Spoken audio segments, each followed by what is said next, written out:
Hi guys, today some rope terminology. So the first thing first, let's talk about rope. Rope is composed of, I will say toran, but the term in English is strand. In this one we can see you have 3 strands.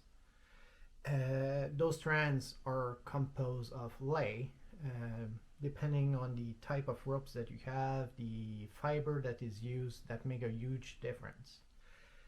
The other things that you can notice is the way those strands turn. So for some time, left to right, right to left, it's not make a huge difference, but for some people they will prefer the S twist in one direction or the Z twist, depending on the direction of the strand.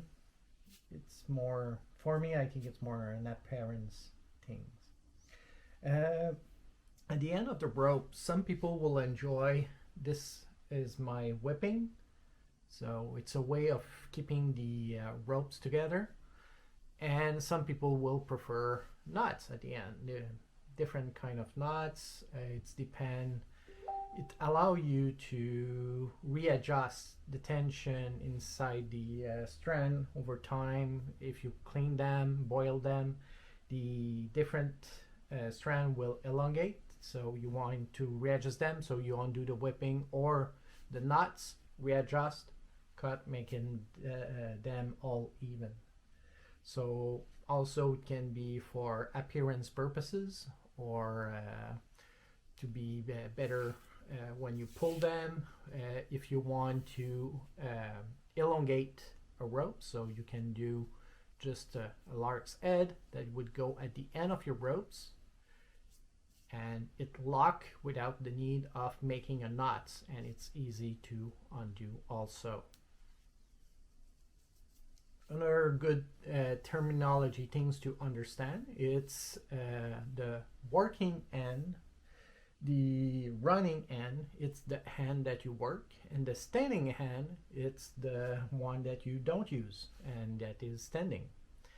They have different name, so you will go with the people that are talking, which their references. But normally you can easily understand working on a running end compared to the standing hand. The other things that is very important, so this is a loop, and sorry, this is a bite, and just that can be considered as a loop. So depending if you want the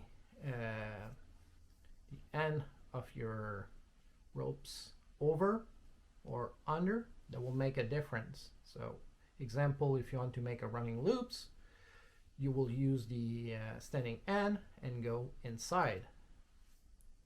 If you do the same things but in reverse, that will not work. So it's good to understand when you're reading about knots if which one is over the other. Another things that is important, it's shear. So this is my Letterman Raptor. So shear, very important to cut ropes if needed.